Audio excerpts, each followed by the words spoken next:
Welcome to Real Black Consciousness Forum podcast. Thanks for listening, and remember to like, share, and comment on the content. Hit that notification tab so you will know when new content has been uploaded. And now your host, Big VJ. Welcome back to the podcast. Beloved, this is indeed your brother Big VJ checking in. Today's conversation, we're going to talk about some history. Right? We're going to talk about some Bible history, actually. So, we're going to be a little bit more sensitive with our conversation that we normally are, because we know that our people is, we come from a certain perspective, and we want to be sensitive to that, right? So, we're going to talk some Bible history, and we might even talk a little bit about the conflict that's going on between the Palestinians and Israel, right? Because how we got to this conversation is that we have a brother on Instagram, our brother T Fowler, and he sent us a link, right? And we took a look at the link, and it was our brother LeBron James from Cleveland, and him and his business partner Maverick Carter was it was like a statement almost that they were writing to Israel or showing their support to the Jewish community in Israel, right?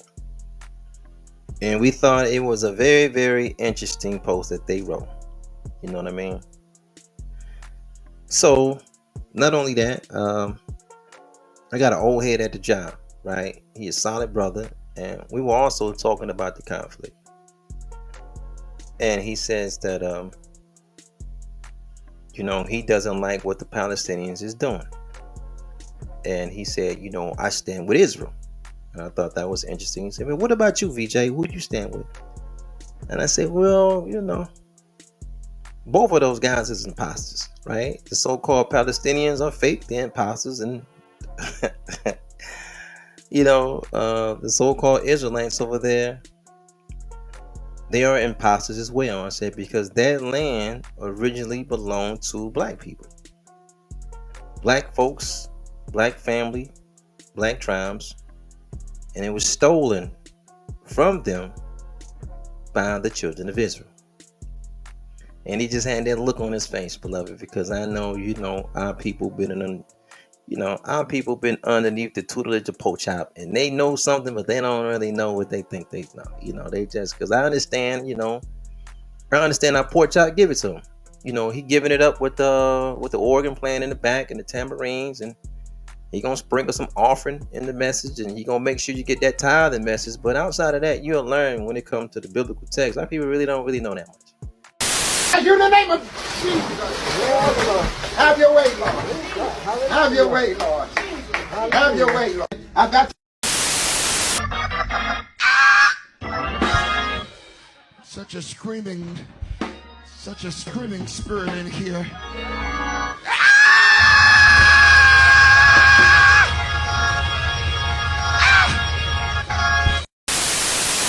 Right? And I can prove it.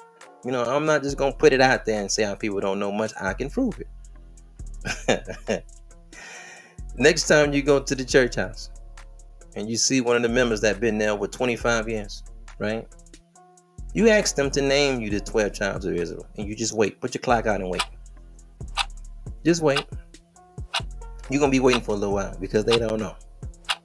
And then they talk too much about Yeshua and the disciples, and okay. Well, you ask the same member that's been there for 25 years, no new members, to name you the disciples. You just wait. They couldn't name them. They don't know them. Because the message that they've been getting is just something from Pochop, and he tell them they're going to get a new house, and they're going to get a new car, and their job is promised is on the way, and, this is just the organ is playing, and come on with that 10%, and it pretty much that's it. They're gonna get a few characters out of the whole book. They're gonna get some David, because there's a lot of Psalms gonna come, and they're gonna get some Solomon potentially with some Proverbs and Ecclesiastics, and they're gonna get some Genesis, and they're gonna get a whole lot of Paul. right? Because you know that the black church gonna give you a whole sermon with Paul. They don't really talk about Yeshua's teaching that much. It's like a Paul kind of thing going on. You may go years upon years, don't get nothing out of Revelation. He skipped that thing totally altogether. He go right to Paul, and then he close out and get that offering. He get up out of there and he go get a good plate of fried chicken, some ribs, that big old block of starch, that cornbread with the collard green with the vinegar on it, all that hot sauce on it with some macaroni and cheese, and he gonna wash it down with a Coke. Call it a day, beloved, because you know that was the thing we did. Went to the church house and they ate immediately after, right? But maybe, beloved, all that is a different story for a different day. Genesis 10, 10 and 1. We're going to start there, and then we're going to work our way to Ham, right? But before we do that, let's just build a little foundation. Genesis 10 is when the 3 sons of Noah, they got off the ark, right? Because the whole entire world was destroyed. 8 souls were saved. That was Noah, his wife, his 3 sons, and their wives, right? Ham, Shem, and Japheth. They are the fathers of all the nations of the planet, right? Today we would say Japheth is the father of the Europeans, and then Shem is the father of our Middle Eastern brothers and sisters. Then, last but not least, Ham today will be called the Africans, right? Afro. Anytime you see that term Afro, what the so-called white man and the Semitic man is really saying is Hamite. So, you know, Afro-Canadian, Afro-American, Afro-Caribbean, you know, Afro-Philippine. That he's really saying Hamite American, Hamite Canadian, Hamite Caribbean. You know, he's calling you Ham because you're black. If you read the Sanhedrin 108 Bravo, Ham became black because he did some funny style stuff in the ark, right? I'll let you read it yourself. I talked about that many times on this podcast, but love it, you read it yourself. In the Sanhedrin, again, 108 Bravo, it shows you that Ham became black, right? In the Bible itself, it talks about Ham uncovered his father's nakedness, right? That's the verbiage that is actually used. And that could mean a lot of things in Hebrew culture, right? It could mean some funny business as far as some sodomy going on. And it can also mean some more funny business. It's like you sleeping with your father's wife. If you knock down your father's wife, that is called uncovering your father's nakedness. You can find that in Leviticus 20:11. And I believe there's also in Leviticus 18:7-8. But it's somewhere in Leviticus, I could tell you that much, right? When Noah, he rose up, he knew what his son had done to him. So there was a curse being placed on Ham. And it kind of didn't directly fall on him. It fell on Canaan, right? Which is the youngest son. So it picking up from there. And when you start following the children of Canaan or Canaan, you start to see that one by one they're being knocked down by the children of Israel, and what they have in their possession is being taken. Now, it's not, pork chop just don't tell it to you like that, because the way that the Bible is written, it comes with characters, and it comes with the organ plan. You know, pork chop gonna give it, I hate to say it this way, I don't know any way to say it, he gonna give it to you with the organ plan, the drum plan. So you get it the way that it's taught to you, especially in the black churches. You get God, devil, and then you get the lake of fire first. They pack it to you like that first. You get God, Satan, and then the lake of fire. And then later they spring on you the children of Israel, which is the children of God. Now, once you start seeing the activity of the children of God or children of Israel, you're like, you can't question what they're doing, because the safety mechanism or the backup mechanism to keep that is that, well, if you're not with God and his people, then you must be with Satan, and you must be, you know, Now you looking to go to the lake of fire. It's like a little fear tactic that keeps you in check, but mentally it keeps you in check to look at certain things a certain way. I ain't going to hell. I ain't going to hell. Jesus. I ain't going to hell. I ain't going to hell. I ain't going to hell. Y'all, I am not going to hell. Because the way that we interpret the Bible is, well, it's the word of God according to the Semitics. It's their POV. This is their writing and their stories about what originally happened from their POV. This is why when you begin to read many of the books in the Old Testament, you see them a certain way. You don't see them as raiders and attackers and aggressors, as Semitics going into black people, land and tribes and taking it over. You don't see them as plunderers. You don't see them as combatants that way, or warmongers. You don't see it. But if you just step out and you just look, the enemies of the people of God are the people they had the land first. It's the black tribes and families that's sitting on the land, and they're trying to protect their land. They can't, because the Semites is coming to take the land from them, and it's coming from their forefathers, which is Abraham, Isaac, and Jacob, who they're passing this promise down. Right? I gotta get his background first. Abraham, beloved, is from a land called Ur. Today we call that Iraq. We're gonna have to cook on that, because a lot of our people are saying they're Hebrew Israelites. Okay, that's great. You're saying that your bloodline and your family line begin in Iraq.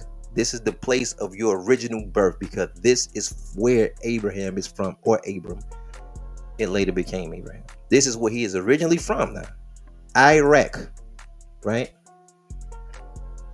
He meets a deity called El Shaddai, and he leaves his father's land and he goes to Canaan.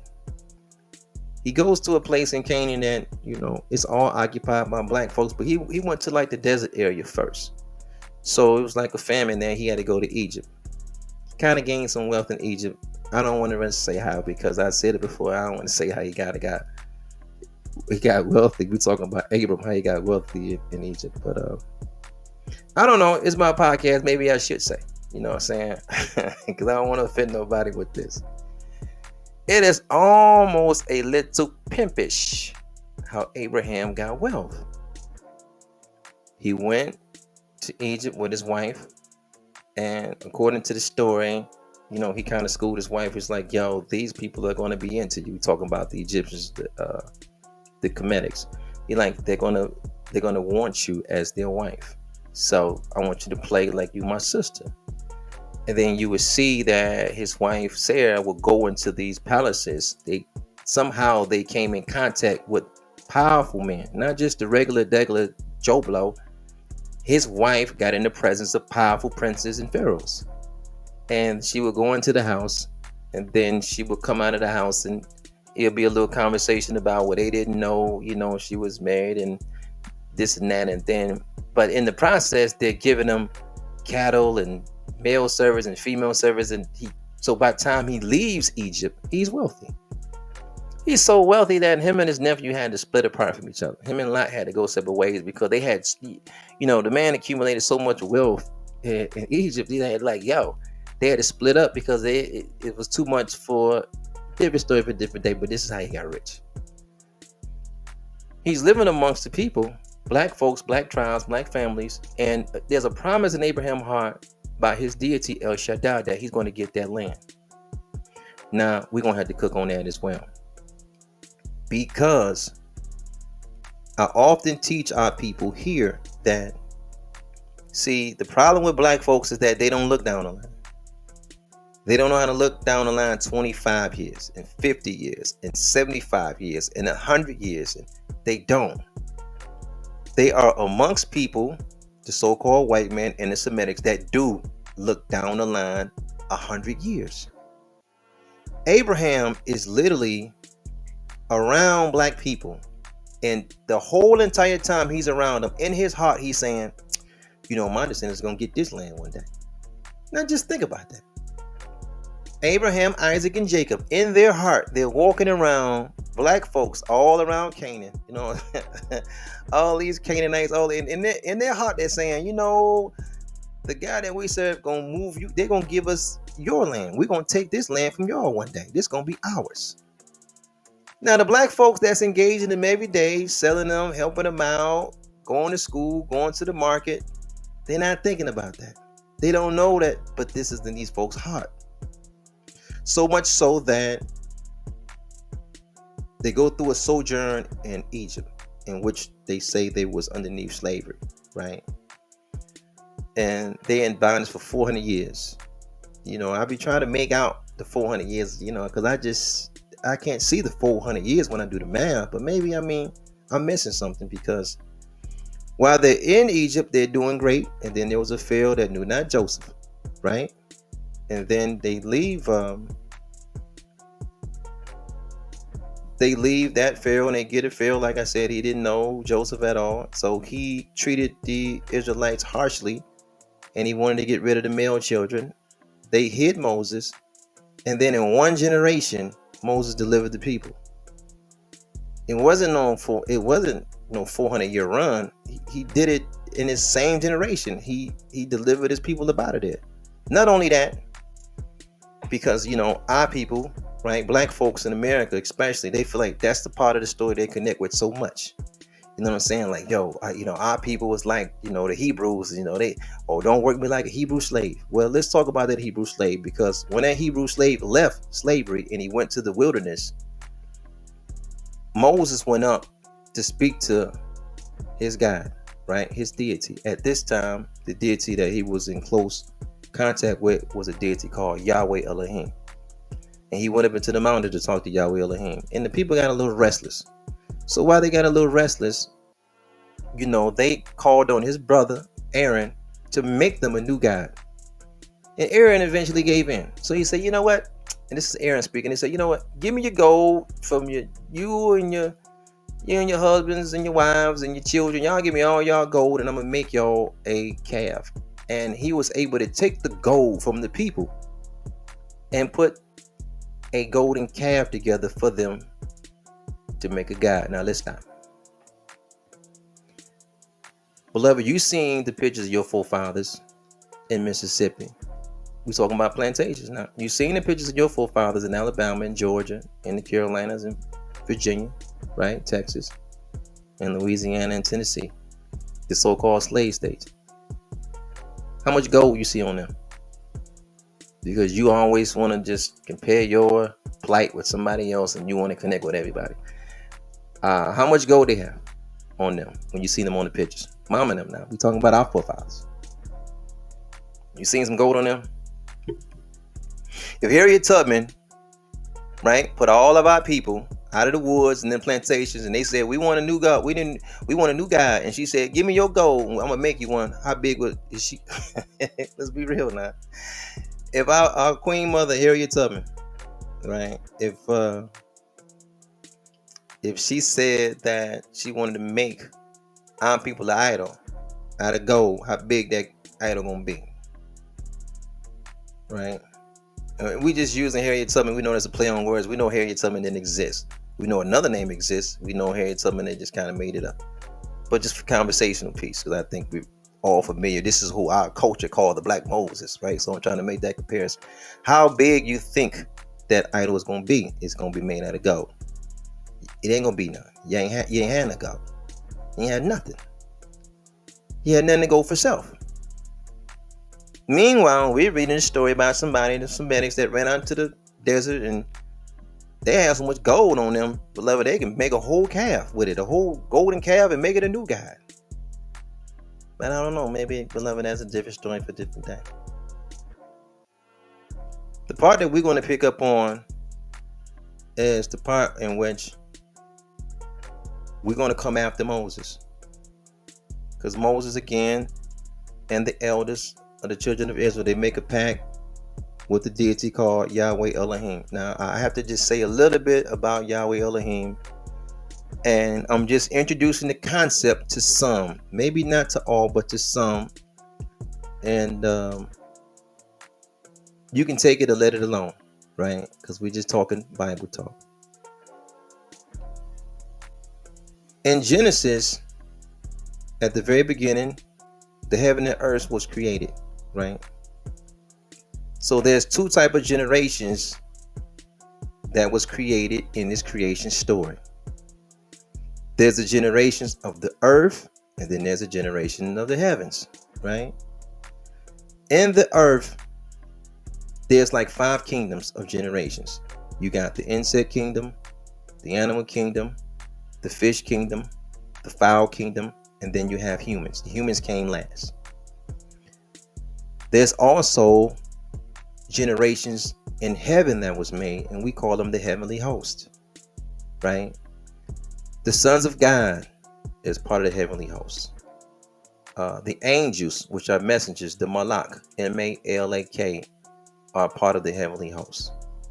Then you got more well-known angels like Michael or Michael, or Gabriel or Gabriel, right?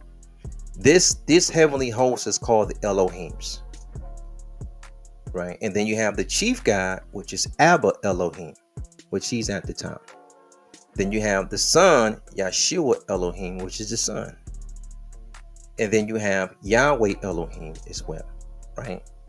Now, I know they didn't teach it to you like this, but this is just a concept. We may have a whole conversation on the heavenly host. I think it'll be a little easier. It may even make things make a little bit more sense, especially when you're reading a Names of God Bible, because it kind of bring a different kind of clarity, right? The reason why this is important is this. See, when the children of Israel go to the desert,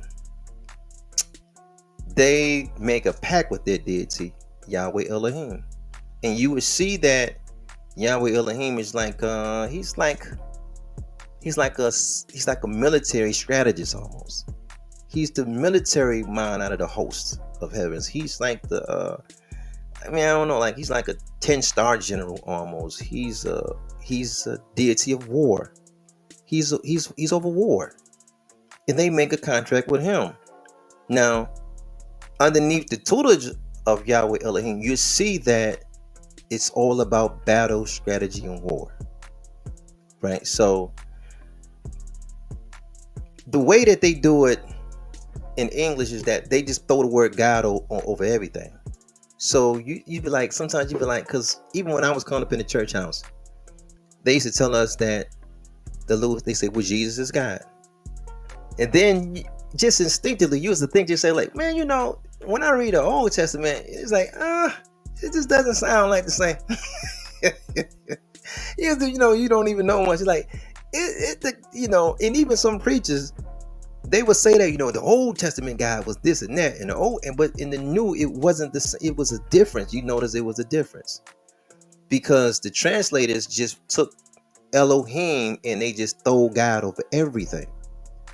But when you look at sometimes like translations and name of God's Bibles, is different. They give you the personification of that deity at that time. They'll say Adonai did thus and so. They'll say El Shaddai did thus and so. They say El did thus and so. Then they say Elohim. That word Elohim means divine rulers, divine counselors, divine judges. It's plural. It also can be used singular, right? We're not taught to look at it that way. When you see the deity of Yahweh Elohim, you see him come in a male form oftentimes. Like he's physically in front of the people. They can see him. And then you see him in the form of smoke. And then you see him in the form of fire. It's a personification thing. But it all comes down to war. War for what? Yahweh Elohim is leading the children of Israel to take the black tribes' land. It comes down to that. And we're gonna talk about it today. We're gonna talk about it today, right? Let's go back to Genesis 10. Let's start at let's say verse 6, where it says, Ham descendants were Cush, Egypt, Put, and Canaan. Right? You see Cain in there. He's going to be the focus of today's conversation because we're talking about the land of Israel, and we're going to show and prove that they just took that land from black folks. It's just as simple as that. And we celebrate it. We celebrate it often and frequently. Let's go down a little bit to the 15th verse. And it says, Canaan, or Canaan, was the father of Zidon, his firstborn. Then Heath, also the Jebusites. Remember that name, the Jebusites. The Amorites, the Gershites, the Hivites, the Archites, the Sinites, the Arvadites, the Zemarites, and the Hathites, right? Later, the Canaanite family scattered. The border of the Canaanite extended from Zidon towards Gerar, as far as Gaza, and then toward Sodom and Gomorrah and Admah, and then Zeboim, as far as Lasha. These were Ham's descendants by families and language within their countries and their nations, right? All right, let's stop there. So we're going to see, again, going back to the 15th verse, the Canaanites, his children, which became nations. Now, the way that the Bible is actually written is Abraham, Isaac, and Jacob first. Then to Egypt. They go to Egypt. They come out of Egypt. They're in the desert. They're in the wilderness for 40 years, and they're going to develop a certain kind of character. They have absolutely nothing. Listen, these folks are in the desert, in the wilderness. They have absolutely nothing. So they sign a pact with the deity, Yahweh Elohim, and he's leading them into the land of the blacks to take the land. I mean, just as simple as that. You will see that all these nations become the enemies of God. And they're being conquered one by one, each by a particular figure.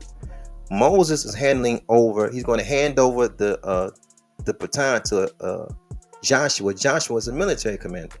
Now, we're not taught that these guys are like military-minded people. We're so consumed with this organ playing and his tambourine and pork chop spitting and hollering on the microphone. We can't really see that it's just a story about invasion. Everything is about invaders and plunderers, and then once they take over one black land of the Amorites, and another black land of the Jebusites, and another black land from the Hittites, and another black land from the Philistines, and once they just conquer all these black tribes, then there's a second fight of keeping it together, keeping that power over that invaded land that they took over. Now, you can't see it that way because there's a doctrine in the background that's tucked in the back in your subconscious called the doctrine of Satan and the doctrine of the lake of fire, which if you go against what you think that the children of God is doing, you're saying, now you're putting yourself like, well, I don't want to be up with Satan, because if I'm not going along with what the children of God is doing, I don't want to go no hell. So you just back whatever these folks say that they did. And then you celebrate them, and this is what we do. Let me go down to another verse. Let me show and prove what I'm talking about. We're going to read, let's say, 1 Chronicles 11:4. Right. 1 Chronicles 11:4. 1 Chronicles.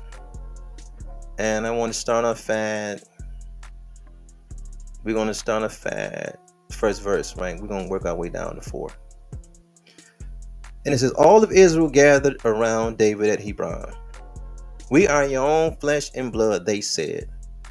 Even in the past, when Saul ruled, you were the one who led Israel on its campaigns to war.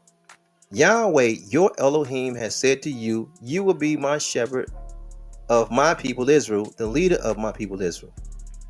Verse 3. All of the leaders of Israel had come to Hebron. David made an agreement with them at Hebron in front of Yahweh. So they anointed David king of Israel as Yahweh had spoken through Samuel. Let's go on to the 4th verse, right? This is where the meat is at. David and all Israel went to Jerusalem, that is Jubas. Let's stop. Do you know who Jubas is? Son of Canaan. Black tribe, black people, black family. The Jebusites were living in that region. They told David, you would never get in here. But David captured the fortress Zion, that is the city of David. Now David said, with the 6th verse, whoso, because this is he talking to his people now. This is David. He's invading. These are the Semitic people led by David underneath the tutelage of their God, Yahweh Elohim, going into the black land. And David is saying, listen, he's talking to his Semitic people. He's saying, listen, on the 6th verse, whoever is the first to kill a Jebusite will be made a general and a prince. I'm going to give you a reward. Whoever go in there and kill one of these black folks up in here, black tribes, your reward is, I'm going to move you up. Promotion time, ASAP. Zariah's son Joab was the first to go into Jerusalem, so he became the general. David lived in the fortress, so it was called the city of David. Did they go in there and build a fortress? When he went in there and took over the land, did they go in there and build a fortress? No. They just pushed the black folks out. And then they took in, and then what? 8th verse. He built the city of Jerusalem around it. Starting from Millo and making a complete circuit, Joab rebuilt the rest of the city. David continued to grow more powerful because Yahweh Tassaboeth was with him. Let's do one more verse, 10th verse. Now, these were the commanders of David's fighting men who exercised power with him in his kingdom. With all Israel, they made him according to Yahweh's word to Israel. Now, let's stop. All you're going to see, beloved, from each writer, especially in the Old Covenant, leaving from Moses, is military conflict. But the military conflict is with who? It's with black folks, black tribes, black families from Semitic people. So there's little things that you repeat and you hear and they say in the church house, but you never connect it to black folks. Like when you start hearing about Saul, they say Saul killed 1,000, but David killed tens of thousands. It just never snapped in your brain and say, well, he killed 1,000 who? He killed 1,000 mosquitoes. He killed 1,000 who? Possums, lions, rats, hyenas. No, he killed 1,000 black folks. But David did what? He put in more work. He killed tens of thousands of black people. They don't package to you like that. They do not package it to you like that. But this is the reality of the book, right? Hey, look, one of our favorite Bible stories when we was coming up, it was like the walls of Jericho. How many of you guys know that story? Man, the walls of Jericho, man, look, the people of Israel, they walked around the wall of Jericho for like 6 days. On the 7th day, they blew the trumpet, and we excited, right? And we see that it was the prostitute that helped the 2 spies out. Her name was Rahab. And Rahab helped them out. She brought them in. She snuck them. They was spies. They was Israelite spies, and she was the black woman. We didn't know she was black at first. We just thought she was the prostitute that helped the people out. And then we became older because, see, the way that we read the biblical text in so many different forms, we see like the story form and the mythology form and the parable form and the inspirational form. But we never look at the racial side and the humanistic side. We don't ever look at it that way because we're not taught to look at it that way. The racial side is that the walls of Jericho, that was a black city. And then they was trying to stop their city from being invaded by a Semitic nomad group that had nothing. They coming out of the woods. They lived in the wilderness. They had nothing. They were fighting to take their land. Now, let's just talk about the human side of things. I'm not even going to say God. I'm going to say, if you went down to Hollywood and you met a genie, what you going to say when you meet a genie? You rub on that lamp in Hollywood, right? And they got that, they got these Hollywood movies. The genie come out, hey man, what you want? Man, I want this, I want that, I want this. You know what Hollywood is showing through acting and characters? A human side of an interaction between somebody, you as a human, and somebody or some being that can make your dreams come true. It is very interesting, beloved, that we can read a lot of these biblical texts and we see like the parables and the stories that come with it, but the human side ain't there. If your brother VJ met God Almighty, you know, the first thing will be on my mind, hey man, I want to fly out of space. Man, let's fly out of space, brother. Let's get up out of here. You my guy and I love you. Man, let's fly. I want to go to Pluto. Man, I want to go to the moon. I want to go out to the stars. I want to go to the sun. God, can we go to the sun? I know ain't nothing gonna hurt me. I'm with you, because I'm a human. You know what I'm gonna say? Hey man, how my big mama really doing? My big mama alright? Yo, you know what I'm saying? How's my big mama? Tell me something about my big mama I ain't know. How does she really think about this? How does she really think about that? Man, tell me about granddaddy now. Man, how long I'm gonna live? And then we're gonna really get nosy after we get warmed up, because we humans, and we're gonna say, you know, because we sitting and talking to God, we're gonna say, man, how did you become God? Just tell me that, because I'm trying to figure how you get all that power. How did you become God? Hey man, I'm gonna live forever. Can you make me rich? I want to live forever. Like, where you go? I want to go. Because you're God. Don't it seem so interesting to you? It's never written that way. Man, you got a whole book of folks talking to God Almighty, and they don't never say, man, I want to go to the moon. Man, take me up there. I want to go to the moon. Let's go up there. Come on, God. I want to go up there. It never happens. They talk to God, and you get into a war? Man, you want me to have something? Well, I got to fight for you, God. The whole earth is empty, but you can just give me any land. Man, you can point to the water and make the land just come out the water. Well, we going to go in battle for when you can just snap your finger and make the people disappear? What we going to war for? You God. That's the human side of us. But see, when you have a concept of God from another people, a Semitic group, see, it's never that way. You never ask these questions. It just absolutely never happens. You met God Almighty? And this is what we come up with. We got to go to war. We meet hope. We meet the God. And the plan is, after we meet the deity that made the heaven and earth, all the worlds, with super supreme intelligence, we come out this huddle with, y'all don't have to go to war one day. Well, how about we do this? Instead of us killing all these folks, because you're saying these folks is wicked, well, God, when you going to kill Satan? And we can just scratch all this so we can get to you going to get rid of Satan? It never happens. See, God's enemies are all human. But we was told about the Satan kid. When is he going to get out of it? Because all these folk is dying, and we blowing down Sodom and Gomorrah. We blowing down everything. It seems like if we could have just got rid of the Satan character, the whole thing, the jig would have been up, and it just doesn't seem to work that way. You know why? Because none of it works if the Satan character is gone. It doesn't work. We can play this none of this religious stuff works if Satan is gone. So the humans become the target. Why is so many humans the target? Black folks, why is you the target? when if we get rid of the one Satan being, everything that go off, it just, see, that's, now you're in the trick bag.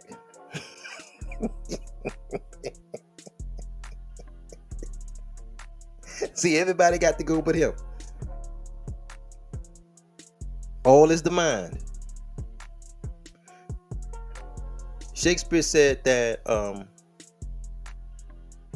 all the world is a stage, and the men and women are just merely just players, right? So these are mind frames. Japheth is a mind frame. Shem or Semet or being a Semite is a mind frame. Ham or being an African is a mind frame. Now I'm going to show you how this works. Whoever sit in that seat, that mental seat, they treat the other one accordingly. So the so-called European Eastern Jews are sitting in the seat of Shem right now. They're sitting in the seat of Israel. So by default, they're not going to like black folk, because it's kind of written that Ham is the target. The black guy and the Ham, all the black folks is the target, because they sit in that seat. All right, now let's just take the Eastern European Jew out of the way. I can get a guy from Brooklyn and Baltimore and Detroit that's a Hebrew. and he sits in the seat of Semitic. You know the first thing he's going to not like? The African. You know what? The Africans, they want to be like you. Black man. They said the Puerto Ricans, they want to be like you. And who you want to be like? You want to be like some stinking African. They said Deuteronomy chapter 6, verse 7. You preaching about thou art the holy people unto the Lord thy God. The Lord said that you are holy people, black man. You were never supposed to mix with these stinking Africans. You were never supposed to mix with them Muslims, man. But yet you got lost, man. You got lost with them Africans. Go ahead.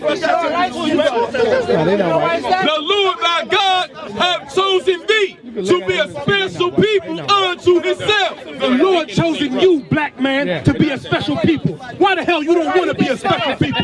You want to kiss the Africans' ass. You got weak up under some Africans. The Lord said to be holy. The Lord said to be separate. And what happened to you? What happened to you? Go ahead.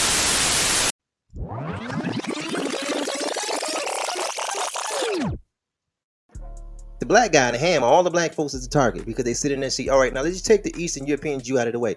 I can get a guy from Brooklyn and Baltimore in Detroit that's a Hebrew, and he sits in the seat of Semitic. You know the first thing he's going to not like? The African. Because he's now sitting in that mental seat of Shem. See, the guy that you pick on is the Ham guy. But Ham is the dirt guy. He's the guy that looked like you. So right now, with the conflict of Israel and Palestine, who are both imposters, because we see right now the original people that was in their land, they was pushed out by the so-called children of God. The children of God pushed them out of there, right? And invaders moved in there, and we're cheering for the invaders. We love Saul. We love David. He killed tens of thousands. He killed Goliath. We look at Delilah in a funny way, because Delilah was a Philistine, and we rooting for Samson. We don't see Samson as an apostle. He don't belong there. Go back to the land where your folks is from. Go back to Ur of the Chaldeans. Go back to Iraq. No, they're not going to go back. They want your land. Listen, the folks are so prideful, right? Dig this. They they was calling the land of Canaan the land of milk and honey. Not the land where their fathers come from. They left that place where Abram, who changed to Abraham. No, they want your land. Your land is the land of milk and honey. Honey means that you had so much cattle on the land, right? Or milk, I should say. Milk because you had so much cattle. Honey because bees have to pollinate underneath a certain kind of, and then they got it. So that means that it's grassy, it's fertile. They want it. And their forefathers had your place in their heart from the very beginning. And now if you look at that place today, it's all Middle Eastern and so-called white folks that got the whole Levant. And you're gone. And they put it in the book. And you celebrate it. You know why you celebrate it? Because they gave you the God concept underneath their POV. And to keep your mentality in check, they gave you also a Satan and a hell doctrine. So you can't look at it like you should look at it. It's interesting to me for February to come around and black folks is celebrating quote unquote African history in the church house. And I'm like, wow. What are you going to do for You're going to play David? Who are you going to play? You going to play Samson? Samson killed the Philistines. But you don't know the Philistines was a Hamite. They were black people. You don't get it that way. So you look at Delilah. You can't see Delilah as she's trying to do something to save her nation, her countryhood. She's in the way. But they are fighting against invaders. You don't see the children of God as invaders because the mental check is, well, if you ain't with God people, you must be with the devil now. So you don't want to be, so you go along with what you're taught that God people did. You don't even know who Jubis is. You don't even know who Jubis is. It's the city of David now. It's the city of David. We like Psalms, right? We like Ecclesiastics. We like Proverbs, which came from Solomon. You know, Solomon was the one that he helped enslave the Jebusites. You know that, right? He was a wise man. He definitely was. and we like the things that is written about and we read, but you're reading the book of conquest. Now let's not talk about the Bible. Right, let's switch gears. Let's talk about Christopher Columbus. Right? What is the difference between Christopher Columbus and Joshua? Like, what is the difference? What's the difference?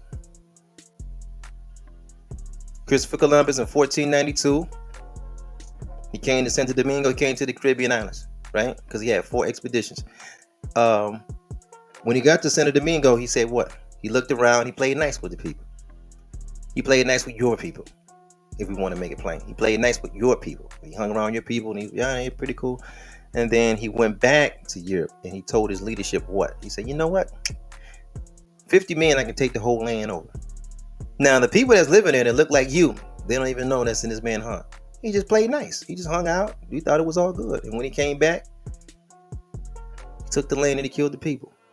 And then what did he say about the people after that? Man, they were savages. They was barbarians. They had to go. Look, they was doing this. They was doing that. But hey, they was wicked. We took their land. They just so happened to have gold and everything here. So I guess it works out, right? Now, when I bring you Christopher Columbus, and we talk every day, say, man, he was a wicked man, man. You know, man, ain't nothing but the devil, man. Them folks the devil. I say, all right. I say, well, what's Joshua? What did he do? He looked out some land. He seen black folks live there. Sent a couple spies in the land. And then he went and took the land over from black folks. And then they say, oh, man, them people was wicked in Jericho. They was doing this. Yeah, it so happened that these wicked folks always got a lot of wealth underneath. It's just coincidental that they always are original people and they got wealth. That you just so happen to take it from them. Is Joshua wicked? Then you finna see tap dancing. Listen, you're gonna start seeing Negroes get the tap dancing. They're like, I don't know. Is he wicked? Is Abraham wicked? Look at the Semitic and black relationship. Abraham had 2 children, right? He had one by a black woman and one by a Semitic woman. The one by the black woman, he told kick rocks, man, get up out of here. Get yours and yours, get up out of here. Gave him a little pail of water. What kind of man is that? But see, if they got hell and the devil in the back of your mind, you say, we just go along with whatever. You say, I don't want to say that about it. Now, if I told you Pookie did that up the street, hey man, you know, he got rid of his first baby mama because his old lady, blah, blah, blah. You be like, man, that dude is this, that, and the third. Because that's how you're wired. You're trained to be. This is how you're trained to look at things. You know, when you sit up in that church house on Sunday and they start reading the Old Testament, it never dawn your mind to say, these are like invaders, really. These are kind of like, they're invaders. They're invading the land. And we're reading the stories about how they invaded the land from black folks, and we're cheering that they took the land over, and we're celebrating it, and and they know it, and they look at it like that, and they look at you like they know you don't know no better. It's an inspirational book, beloved. I ain't got nothing against. We ain't changing somebody's religion. We just saying this is what happened, and it goes all the way down the line from Joshua to the judges, to Saul, to David, to all the way up to Hezekiah. And then you just see them.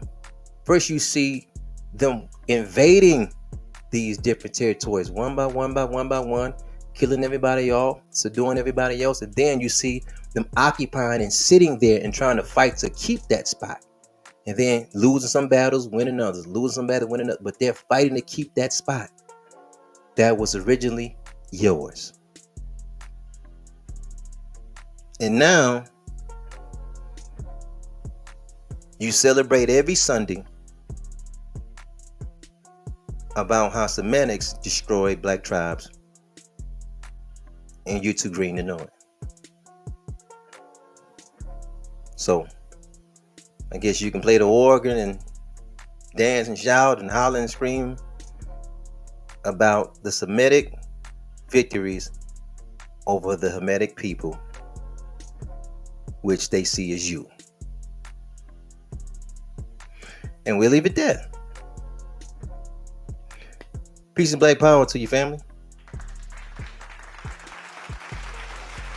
Beloved, I thank you guys so much for listening. Thank you guys for hanging out. This is indeed Real Black Consciousness Forum podcast. I think in the future we may talk more about Yahweh Elohim, the chief deity and military strategist for Israel. And I think if we start to open that up a little bit, it'll definitely give us an interesting perspective. Until next time, again, beloved, this is Real Black Consciousness Forum podcast. Big V, I will get up with you later, beloved. Peace.